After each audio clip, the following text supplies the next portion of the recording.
13. Wildlife forensics helps cause of pangolins. Pangolins, despite being listed in Schedule I of Wildlife Protection Act, 1972, continue to be the world's most trafficked mammal. The primary demand for its scales in the making of traditional East Asian medicines has led to an estimated illegal trade worth $2.5 billion every year. To enforce the appropriate national and international laws and to track the decline of the species, researchers of Zoological Survey of India, ZSI, Kolkata, have now developed tools to tell apart the scales of Indian pangolin, Manis crassicaudata, and Chinese pangolin, Manis pentadactyla. They characterized the morphological features and investigated genetic variations between the two species by sequencing 624 scales of pangolins and comparing the sequences with all 8 pangolin species. Based on the size, shape, weight, and ridge counts on the scales, the team was able to categorize the two species. These simple morphological characters can be easily measured by the use of a simple vernier caliper. These metric characters will be of immense utility for the law enforcement agencies for taking spot decision during larger seizures, says Mukesh Thakur, lead author and the coordinator of wildlife forensic facilities at ZSI.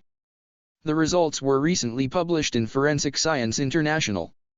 Estimating casualty, he explains that when scales are confiscated, the wildlife officers just weigh and estimate how many pangolins might have been killed. This needs revision as the dry weight of the scales from one single mature Chinese pangolin is roughly about 500 to 700 grams. However, in the case of Indian pangolin it goes up to 1.5 kilograms to 1.8 kg, explains Dr. Thakur. Studies have shown that between 2000 and 2019, an estimate of about 8,95,000 pangolins was trafficked globally, which mainly involved Asian and African pangolins. This has led to a drastic decline of the species. According to the International Union for Conservation of Nature, Indian pangolins are endangered and the Chinese pangolins are critically endangered. Therefore, it is important to develop protocols that can readily identify species and the number of individuals poached in seizures, explains first author Prajnashri Priyambada, a PhD scholar at the University of Calcutta. Though the Chinese pangolin is distributed mostly in Vietnam, Thailand, Cambodia, the northeastern part of our country is also its home. The population is already limited as it has a limited geographical range, low fecundity with just one offspring a year. It is also facing pressure due to habitat degradation and is prone to local extinction, adds Dr. Thakur. Skill building workshops. We have been conducting training and skill-building workshops for the law enforcement agencies like various officials of Forest Department, Police, Revenue Department, and Wildlife Crime Control Bureau, and this method of identifying scales will also be demonstrated soon. Forest guards, customs officials, or the airport authority when they undertake search and seizure don't have much of a clue about identification. This study has laid out the methods to take a spot decision, which is crucial to prosecuting the case in the court of law, adds Dr. Thakur. 14. Last wild macaw in Rio is lonely and looking for love. A blue and yellow macaw that Rio de Janeiro's zookeepers named Juliet is believed to be the only wild bird of its kind left in the Brazilian city where the birds once flew far and wide.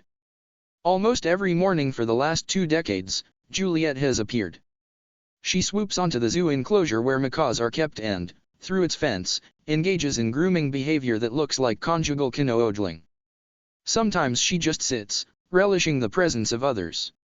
She is quieter, shyer, more coy than her squawking chums.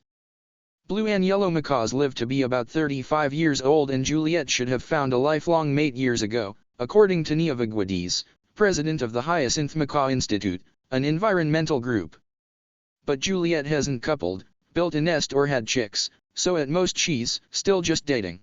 They're social birds, and that means they don't like to live alone, whether in nature or captivity. They need company, said Guedes, who also coordinates a project that researches macaws in urban settings. Juliet very probably feels lonely, and for that reason goes to the enclosure to communicate and interact.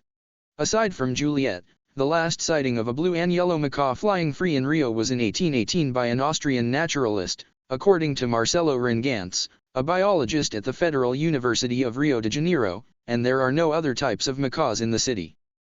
The lovebirds featured in the 2011 film Rio are Spix's macaws, which are native to a different region of Brazil and possibly extinct in the wild. Being boisterous with brilliant plumage helps macaws find each other in dense forest, but also makes them easier targets for hunters and animal traffickers. They're often seen in other Brazilian states and across the Amazon, and it is suspected Juliet escaped from captivity. Biologists at Bioparque aren't sure if Juliet's nuzzling is limited to one caged Romeo, or a few of them. They're not even certain Juliet is female. Macaw gender is near impossible to determine by sight, and requires either genetic testing of feathers or blood, or examination of the gonads. Either would be interference merely to satisfy human curiosity with no scientific end, biologist Angelita Capobianco said inside the enclosure. Nor would they consider confining Juliet, who often soars overhead and appears well-nourished. We don't want to project human feelings. I look at the animal, and see an animal at ease, Capobianco said, noting Juliet has never exhibited behavior to indicate disturbance, such as insistently pecking at the fence. Who am I to decide it should only stay here? I won't. It comes and goes, and its feathers are beautiful. After more than a year of COVID-19 quarantine and travel bans, the appeal of roaming without restriction is evident to humankind. Macaws are used to flying great distances of more than 30 kilometers a day, Guedes said. Last year, Bioparque gave its macaws more space, a 1,000 square meter, 10,700 square foot, aviary where they fly beside green parrots and golden parakeets to compose an aerial, technicolor swirl. It's a massive upgrade from prior enclosures that were roughly 100 square feet. Bioparque reopened to the public in March, after privatization of Rio's dilapidated zoo and almost 17 months of renovations. Bioparque aims to feature species associated with research programs at universities and institutes. One such initiative is ReFauna, which reintroduces species into protected areas with an eye on rebuilding ecosystems, and is participating with Bioparque to start breeding blue and yellow macaws. The plan is for parents to raise some 20 chicks that will receive training on forest food sources, the peril of predators and avoidance of power lines. Then the youngsters will be released into Rio's immense Tijuca Forest National Park, where Juliet has been sighted and is thought to sleep each night. Their role could be important in terms of ecosystem and reforestation. It's a big animal with big beak that can crack the biggest seeds, and not all birds can, said Rengantz, the university biologist, who is also ReFauna's technical coordinator. The idea is for it to start dispersing those seeds, complementing forest animals that can't. After some pandemic-induced delays, the project has slowly restarted and Rengantz expects to release blue and yellow macaws into Tijuca Park toward the end of 2022. After 2 decades of relative solitude, Juliet will then have the chance to fly with friends. Navis said Juliet could teach them how to navigate the forest, or even find a love of her own. 15. Baby bongo, critically endangered antelope makes debut at Polish Zoo. Mountain bongos, the largest among African forest antelopes, are a critically endangered species with only about 70 to 80 adults left in the wild. A baby mountain bongo, born 2 weeks ago at Warsaw Zoo in Poland, was enjoying one of its first walks outside with her mother on Thursday after a cold spell kept her indoors until now. Mountain bongos, the largest among African forest antelopes, are a critically endangered species with only about 70 to 80 adults left in the wild, according to the IUCN's Red List of Threatened Species. The animals are nocturnal and have a striking appearance due to their long horns and their reddish-brown coat offset with white or yellow markings in the form of thin vertical lines. They are difficult to breed, because of their character. We are the only zoo in Europe that keeps them in a pavilion open to visitors, and that's because those antelopes are extremely timid, said Sylwia Grodkowska, head of the ungulates section at the Warsaw Zoo. She said the baby was born during the night to a first-time mother and that zoo employees had found the pair when they came to work in the morning. Due to cold weather, the baby had to stay inside for the first few days. It's an antelope, a small one. It only has 2 tasks, to eat and to sleep, Grodkowska said. 16. Green Panel allows Great Nicobar plan to advance. Environment Appraisal Committee, which flagged concerns over project, has now recommended it for grant of terms of reference for EIA studies. The Environment Appraisal Committee, EAC, Infrastructure I of the Ministry of Environment, Forest, and Climate Change, MOEFCC, has flagged serious concerns about NITIAIG's ambitious project for Great Nicobar Island. NITIAIG vision for Great Nicobar ignores tribal, ecological concerns. The Hindu, March 21, 2021. The committee has, however, removed the first hurdle faced by the project. It has recommended it, for grant of terms of reference, TOR, for environmental impact assessment, EIA, studies, which in the first instance will include baseline studies over 3 months. Documents uploaded recently on the MOFC's Parivsh portal show that the 15-member committee headed by marine biologist and former director, Bombay Natural History Society, BNHS, Deepak Apt, made the decision following 2 meetings held on March 17 and 18 and April 5 and 6. The EAC was responding to the 126-page pre-feasibility report, Holistic Development of Great Nicobar Island at Andaman and Nicobar Islands, prepared for the NITIAIG by the Gurugram-based consulting agency Ecom India Private Limited. The proposal includes an international container transshipment terminal, a greenfield international airport, a power plant and a township complex spread over 166 square km. Mainly pristine coastal systems and tropical forests, and is estimated to cost 75,000 Indian rupees crore. Concerns on site. The committee's concerns were both procedural and substantive. A discussion on the proposal in the March meeting was deferred because of delayed and incomplete submission of documents. The missing information included the minutes of the meeting note, details of the township to be developed over 149 square kilometer, a note on seismic and tsunami hazards, freshwater requirement details. 6.5 lakh people are envisaged to finally inhabit the island when the present population is only 8,500. The current total population of the entire island chain is less than 4.5 lakh, and details of the impact on the giant leatherback turtle. The committee also noted that there were no details of the trees to be felled, a number that could run into millions since 130 square kilometer of the project area has some of the finest tropical forests in India. A point-wise response to concerns was submitted by the project proponent, the Andaman and Nicobar Island Integrated Development Corporation, ANIADCO, on April 5, the very day the committee convened for its next meeting. Yet, the proposal was taken up for consideration and even recommended for grant of TOR to go ahead. This, despite the fact that the committee raised a number of additional issues, including about Galathea Bay, the site of the port and the centerpiece of the NITIAIG proposal.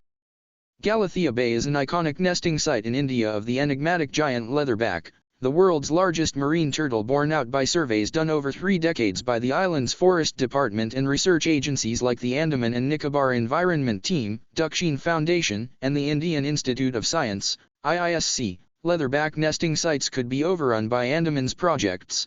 The Hindu, February 15, 2021. The committee noted that the site selection for the port had been done mainly on technical and financial criteria, ignoring the environmental aspects. It has now asked for an independent study/evaluation for the suitability of the proposed port site with specific focus on leatherback turtle, Nicobar magopod, Sikh, and dugong. Action points. This, in fact, is only one of over 100 specific points of action listed out by the committee. They include, among others, the need for an independent assessment of terrestrial and marine biodiversity, a study on the impact of dredging, reclamation and port operations, including oil spills, to be carried out by nationally recognized institutions such as the Wildlife Institute of India, IISC, or the Salim Ali Center for Ornithology and Natural History, the need for studies of alternative sites for the port with a focus on environmental and ecological impact, especially on turtles.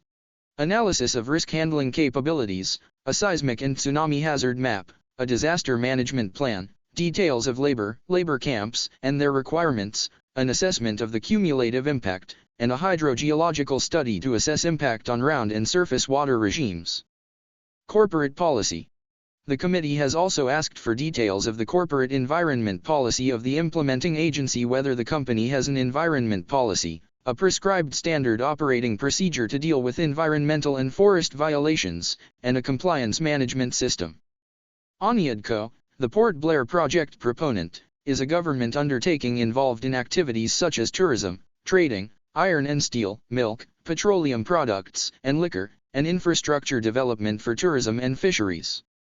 Its annual turnover for 2018-19 was 379 Indian rupees crore, and handling a mega infrastructure project estimated to cost 75,000 Indian rupees crore appears way beyond its capacity. ECOM's pre-feasibility report has proposed 2022-23 for the commencement of work on the site. How is that possible, asks an island expert, requesting anonymity. 1 year is simply not enough if the government and project proponents follow the EAC's recommendations in letter and spirit. And how can extensive baseline studies be carried out in just 3 months?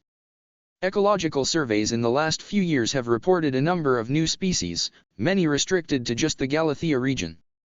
These include the critically endangered Nicobar shrew, the Great Nicobar crake, the Nicobar frog, the Nicobar cat snake, a new skink, Liponia sp, a new lizard, Dibamus sp, and a snake of the Lycodon sp that is yet to be described.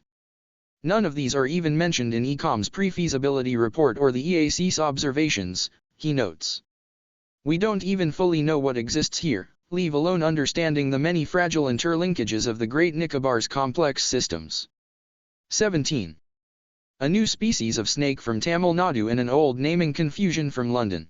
Detailed investigation of unpublished manuscripts, paintings, and even CT scanning old specimens showed that the banded racer and Anamali wolf snake were misidentified. An international team of researchers has discovered a new species of racer snake from Tuticorin in Tamil Nadu and also solved a naming confusion that existed for nearly 2 centuries. The new species, named Platyceps josephi, after late herpetologist Navin Joseph, has distinct white bands on its body and irregular white spots on its head. Less than a meter in length, it is a non-venomous terrestrial snake, so far only known from Tamil Nadu. Its diet chiefly consists of geckos, lizards, and small rodents. The species faces a number of threats across its distributional range, including habitat destruction, because the grasslands in southern Tamil Nadu are being actively converted into plantations, farmlands, and urbanization. The species' ability to adapt and its reproductive success is not known, notes the paper published in Vertebrate Zoology. The team writes that Platyceps josephi should be considered a species in the vulnerable category according to the IUCN criteria. Nomenclature confusion. While writing about this find, we noticed that another snake species named banded racer had an unstable taxonomic history. The specimens were named based on drawings done in the 1700s by Patrick Russell, who is considered the father of Indian ophiology. So, we had to trace back and study several old sketches kept in the Zoological Library of the Natural History Museum, London, and the Bodleian Library, Oxford, in order to understand how they got the naming wrong, explains Surya Narayanan, one of the authors of the paper. He is a researcher at the Ashoka Trust for Research in Ecology and the Environment, Bangalore.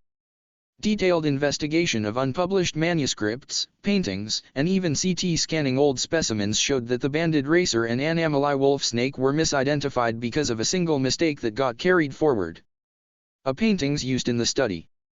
Credit, the trustees of the Natural History Museum, London. A paintings used in the study. Credit, the trustees of the Natural History Museum, London. English zoologist George Kearsley Shaw first described the species in 1802. The confusion started when another herpetologist, Albert Gunther, made a misidentification in 1858. Gunther referred to another painting of Russell and wrongly attributed it to a different species. Subsequently, other authors referred to this work and the wrong name stuck and got carried for so many years, says Pratyush P. Mohapatra, scientist at the Jabalpur-based Zoological Survey of India and one of the authors of the paper. The team has now helped give the correct scientific names to both the snakes. The banded racer has now been named Platyceps plinii and the wolf snake as Lycodon fasciolatus. Time travel in a museum. I initially thought it would be a simple comparison of specimens at the Natural History Museum and the new species from Tamil Nadu. However, from my previous studies I am aware that many things are not straightforward in taxonomy, says first author Deepak Veerappan in an email to The Hindu. He is a postdoctoral researcher at the Senckenberg Museum of Zoology, Dresden, Germany. These old paintings and dry skin collection we checked are invaluable special collections maintained in controlled temperature and humidity. Studying them was almost like time travel, adds Dr. Veerappan. He notes that few other common snake species in India have complex taxonomic history because of poor descriptions and/or multiple descriptions of the same species collected in different parts of India, e.g. common bronze-back tree snake Dendrolaphis tristis. We have just scratched the surface. These investigations will lead to many more new species descriptions, says Dr. Veerappan. 18. What India had to offer fashion for good this year. Amsterdam-based Fashion for Good annual exhibition focuses on sustainability in the fashion industry. The planet pays a heavy price for the clothes we wear, whether it is a pair of jeans, a brightly dyed silk scarf, or man-made fabrics. To this end, Fashion for Good, a social enterprise for fashion and textile innovation based out of Amsterdam, has been working on sustainability in the global fashion industry.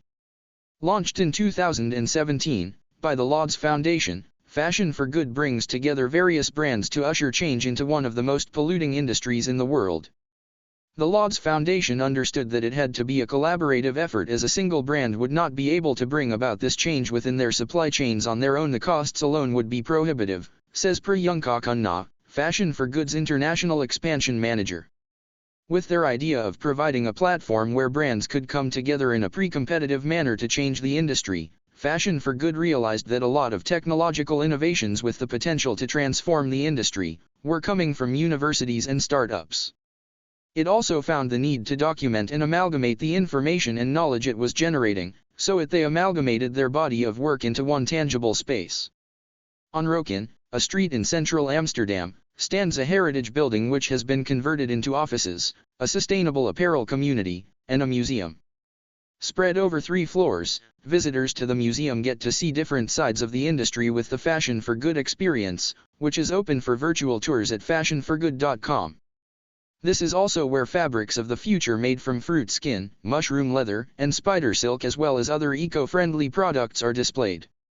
One can see everything here: new materials, dyes, customization, business models and recycling technologies, says Priyanka, who believes this is the most exciting section of the museum. The rest of the building not only provides a co-working space for initiatives within the fashion industry, but also houses technologies brought on board for the innovation programs. Every year Fashion for Good holds an exhibition based on different challenges of the industry, and innovators who are part of the program display their work. This year, there were 3 from India, in a show titled Grow, focusing on biomaterials. These are their stories. Tomorrow Never Dies, Devon Supercriticals PVT Ltd. The biggest grouse against the fashion industry is the sheer volume of effluents generated by dyeing units.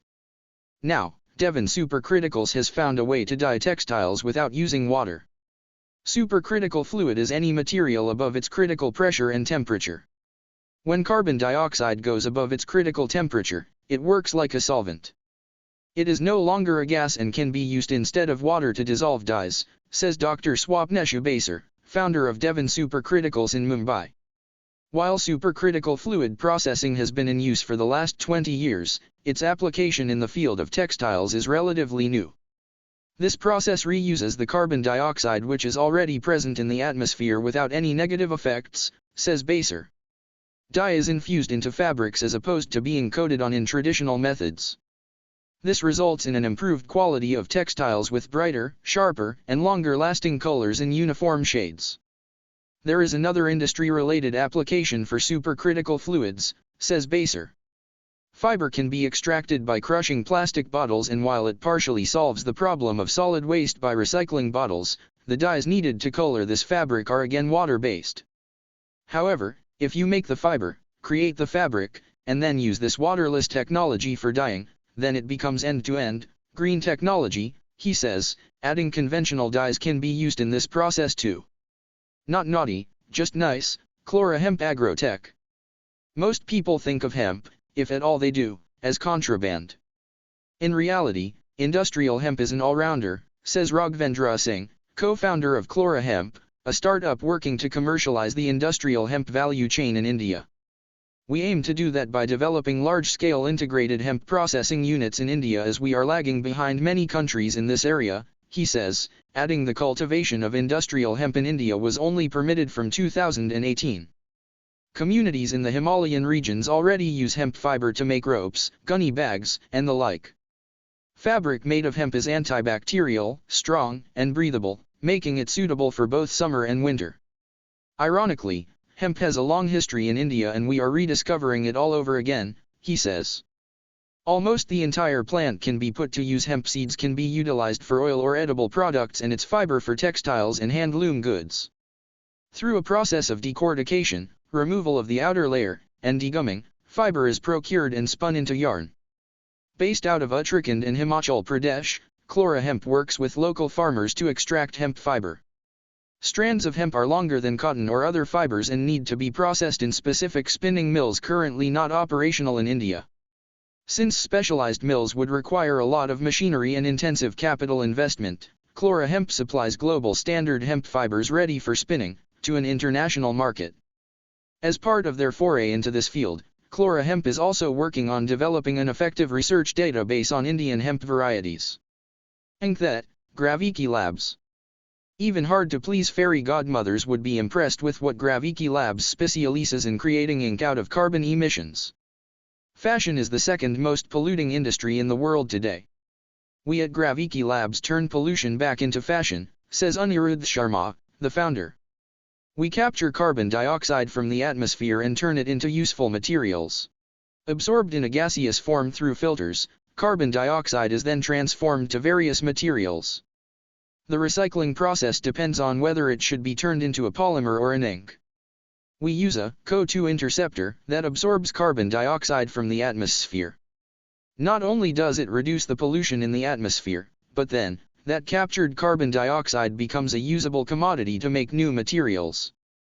Carbon is responsible for heating up the planet and could be a great resource if it is harnessed. That is what Graviki Labs is working towards. Called Air Ink, Anirudh says it is already in use around the world, especially among artists and the printing community. It can also be used to print on fabric. The Graviki Labs team based out of Boston and Delhi, is dabbling with air ink in areas of creative expression, art, inks, screen printing, and more. Hopefully, our collaboration with Pangea and their brand ambassador Naomi Campbell, will inspire other big companies to look at carbon as a resource. Right now, the world around us is filled with objects made in factories. What if factories of the future didn't use any fresh raw material but rather took out what should not be in the atmosphere and turned it into useful materials? Since you can create polymers and therefore plastic with this technology, you can essentially use carbon dioxide to make many plastic product, he says. 19. Native Indian turtles face U.S. slider threat across Northeast. Herpetologists have warned that the invasive red-eared slider, released in natural water bodies by people who keep them as cute pets, could turn nasty for 29 native species of turtles and tortoises. A cute American turtle popular as a pet is threatening to invade the natural water bodies across the Northeast, home to 21 of the 29 vulnerable native Indian species of freshwater turtles and tortoises. Between August 2018 and June 2019, a team of herpetologists from NGO Help Earth found red-eared sliders in the Deeper Beal Wildlife Sanctuary and the Yugradhara Temple Pond, both in Guwahati. They published the grim finding in Reptiles and Amphibians, Journal of the U.S.-based International Reptile Conservation Foundation in August 2020. But the alarm was raised after H.T. Lalreem Sangha and 8 others from Mizoram University's Department of Zoology published another report in the same journal in April this year. Their report said a red-eared slider was collected from an unnamed stream, connected to the Tlong River, on a farm near Mizoram capital Asval. The red-eared slider, Trachemys scripta elegans, derives its name from red stripes around the part where its ears would be and from its ability to slide quickly off any surface into the water. Native to the U.S. and northern Mexico, this turtle is an extremely popular pet due to its small size, easy maintenance, and relatively low cost. But on the flip side, they grow fast and virtually leaves nothing for the native species to eat, Mr. Lalreem Sangha told The Hindu on Friday. Much like the Burmese python that went to the U.S. as a pet to damage the South Florida Everglades ecosystem, the red-eared slider has already affected states such as Karnataka and Gujarat, where it has been found in 33 natural water bodies, Jagaditya Purkayastha of the Guwahati-based Help Earth said. But more than elsewhere in India, Preventing this invasive species from overtaking the Brahmaputra and other river ecosystems in the Northeast is crucial because the Northeast is home to more than 72% of the turtle and tortoise species in the country, all of them very rare, he said. Mr. Purkayastha said the Redeared Slider presents a catch-22 situation. People who keep it as pets become sensitive about turtle conservation but endanger the local ecosystem, probably unknowingly, by releasing them in natural water bodies after they outgrow an aquarium, tank, or pool at home. Although the Redeared Slider is traded legally, the time has come for the government to come up with regulations against keeping invasive as pets, he said. Alternatively, Help Earth has been working on a project on a repository for Redeared Slider and other pets that are invasive. We are trying to create awareness among pet traders for maintaining a database of Redeared Slider buyers. They can be contacted to hand over the turtles to the repository insulated from any wetland or natural water body, Mr. Purkayastha said. 20. Probe ordered into death of 18 elephants in Assam. The hillock where a thunderbolt is said to have killed the pachyderms is close to the site for a controversial solar power plant. Assam's Minister for Environment and Forest, Parimal Suklabadya, has ordered an inquiry into the death of 18 elephants on a hillock in central Assam's Nagaung district Wednesday night. A thunderbolt is said to have killed the herd of elephants on Bamuni Hill within the Kundali proposed reserve forest under the Kathi Atoli forest range. The probe was ordered after Mr. Suklabadya and a team of senior officials, veterinarians, and wildlife specialists inspected the site of the incident on Friday morning. The 7-member inquiry committee headed by the Deputy Conservator of Forest, K.K.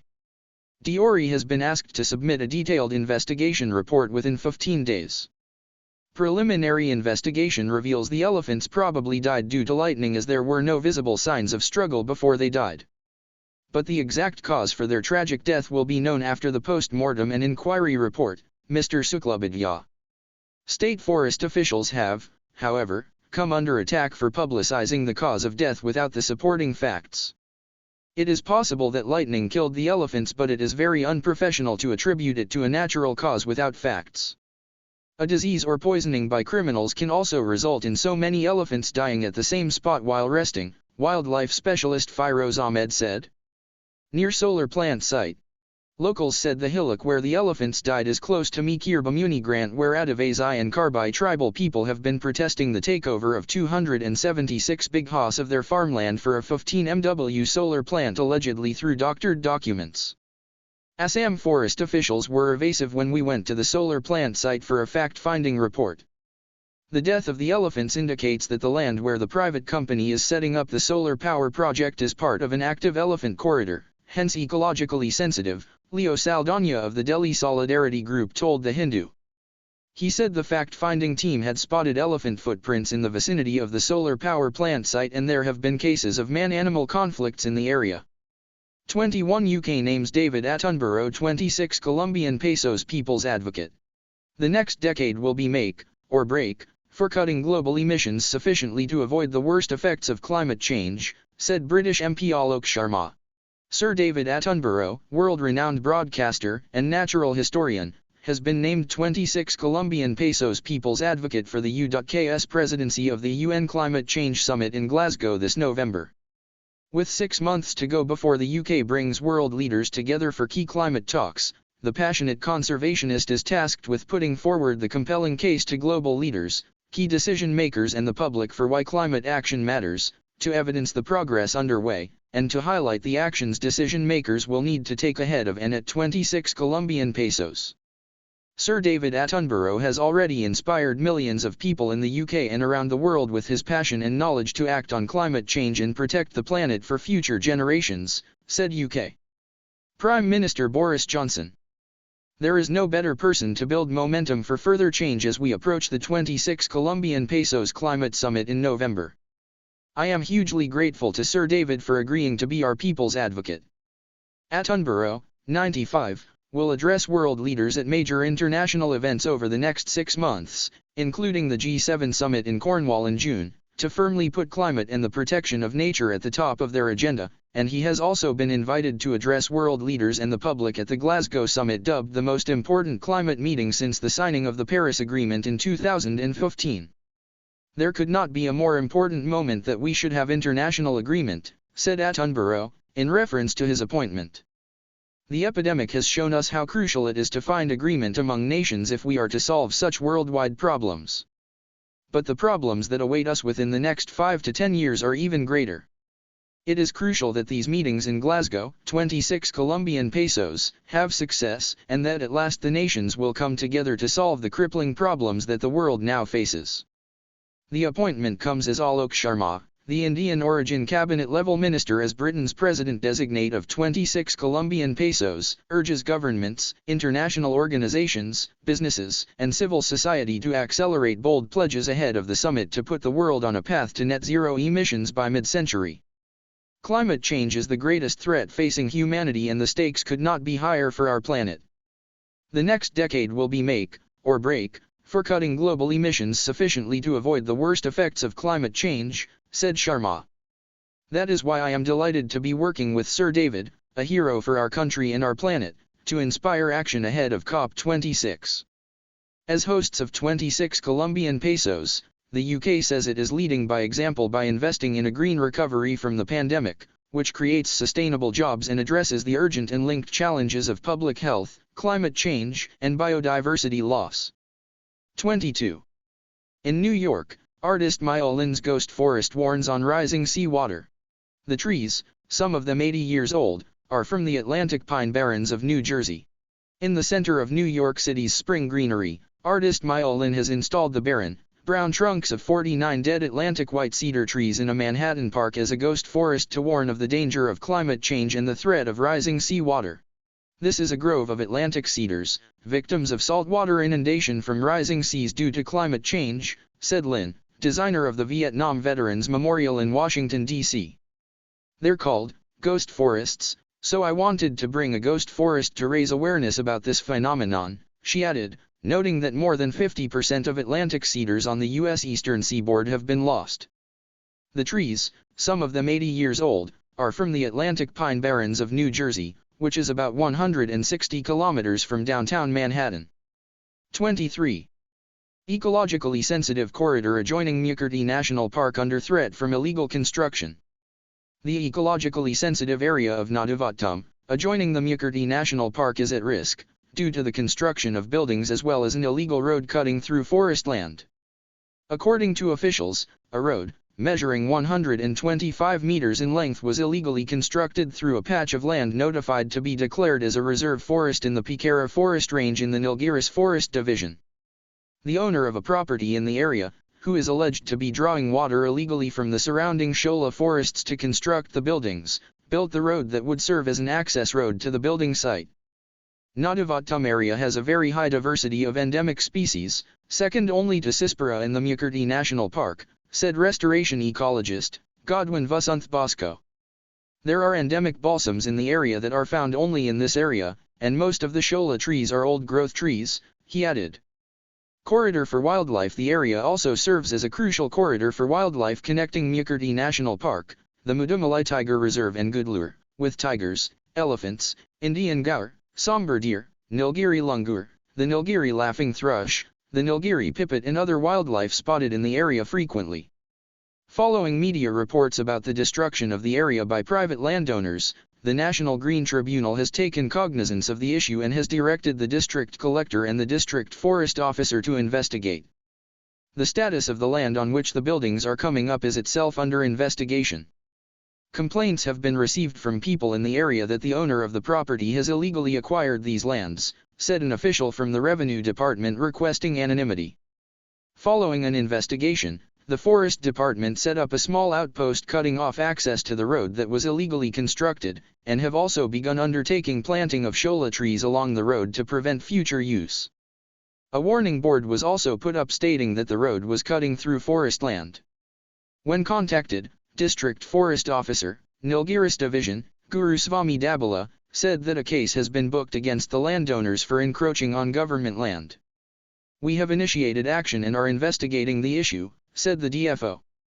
Conservationists in the Nilgiris said that if the construction is allowed to continue in Nadivattam, it could serve as a potential tipping point in the area, that will lead to more constructions of commercial and residential properties, potentially endangering the existence of hundreds of native species of flora and wildlife. 24. Forests as big as France have grown back since 2000, research shows. From Mongolia to southern Brazil, forests big enough to cover France have grown back during the last 20 years, but the gains did not make up for losses elsewhere, a report showed on Tuesday. An analysis of satellite data by a team of researchers led by the Worldwide Fund for Nature, WWF, revealed that almost 59 million hectares, 146 million acres, of forests have regenerated since 2000. That much forest has the potential to absorb 5.9 gigatons of carbon dioxide, CO2, more than the annual emissions of the United States, according to the study.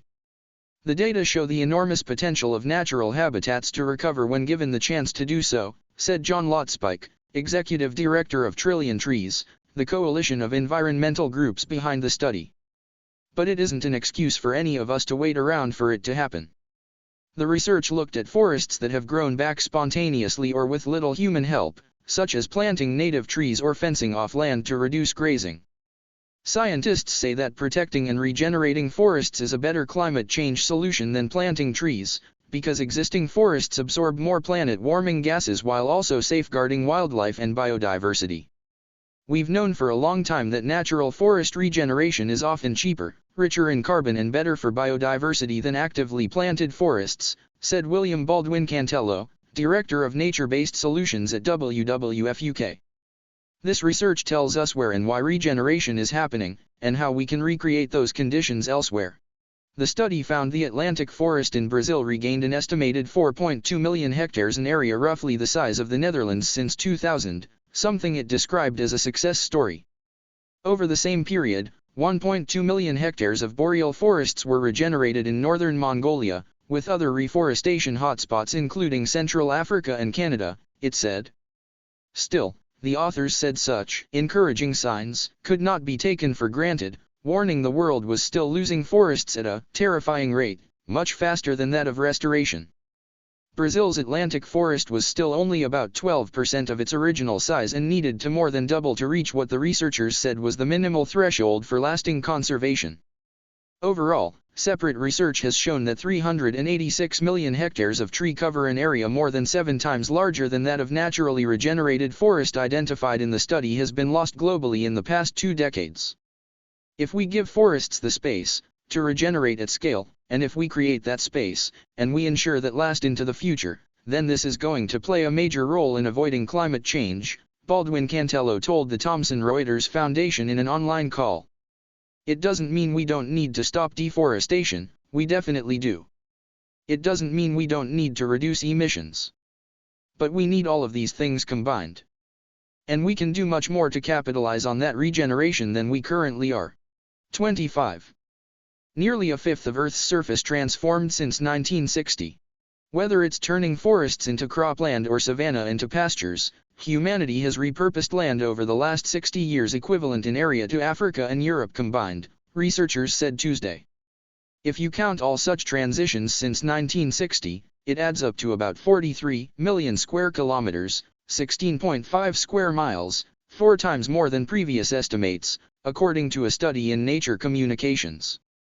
Since land use plays a central role for climate mitigation, biodiversity, and food production, understanding its full dynamics is essential for sustainable land use strategies, lead author Karina Winkler, a physical geographer at Wageningen University and Research in the Netherlands, told AFP.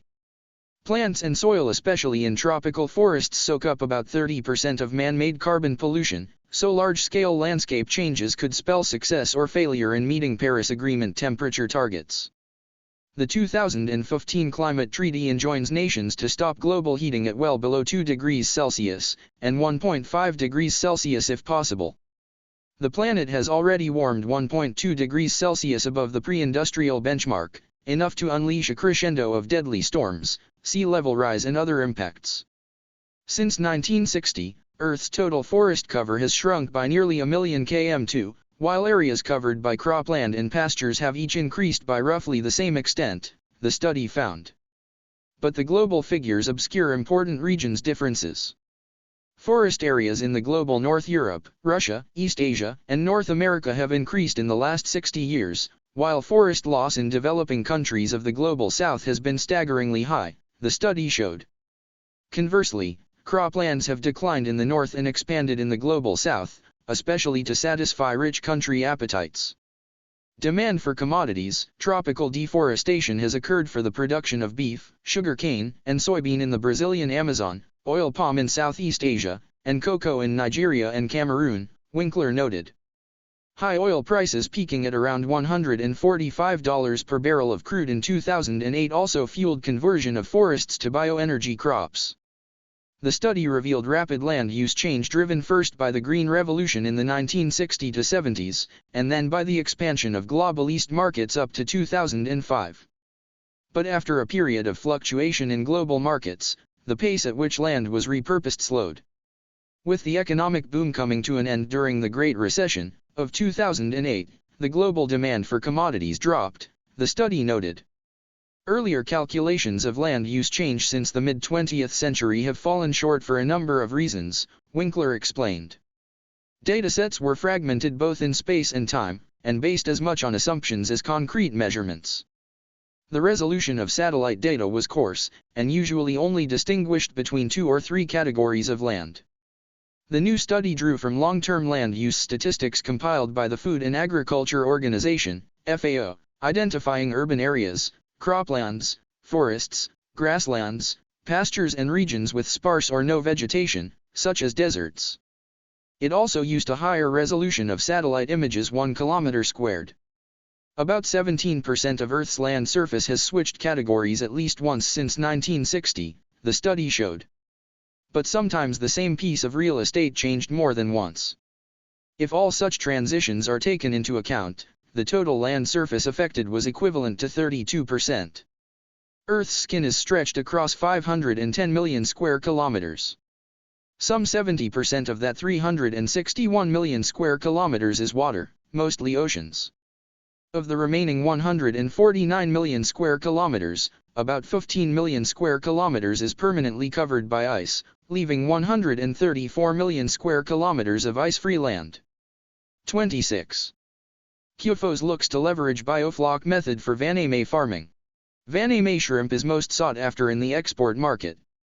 Fish culture can be taken up in limited space using the technology.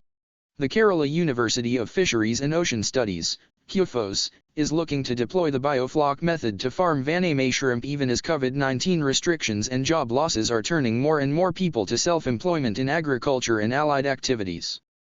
Vice-Chancellor K. Rajijan said the biofloc technology had now been standardized so that those with limited land area could take up fish culture using the technology. It has found acceptance among aquaculturists, with the Department of Fisheries offering support for the program. The fish that is now being widely cultivated using the technology is the genetically modified farmed tilapia, gift.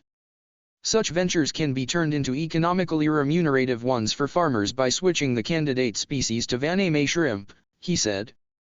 The biofloc model is an intensive aquaculture system and is considered to hold an advantage over conventional systems, as the normally harmful waste produced in conventional aquaculture can be turned into feed for fish. Experimental Vaname farming had begun in the state around 6 years ago under an initiative by QFOS. The exotic whiteleg shrimps are native to the eastern Pacific Ocean and have been found to be suited to the brackish water conditions in Kerala. Extensive culture of Vaname has been undertaken in Andhra Pradesh, West Bengal, Orissa, and Tamil Nadu, among other coastal states. The ICAR Central Institute of Brackish Water Aquaculture in Chennai had even launched a mobile application, Vaname Shrimpup, for disseminating information on shrimp farming. The export of Vaname accounts for a substantial chunk of earnings from seafood exports from India, with the USA and Southeast Asian and European Union countries accounting for most business.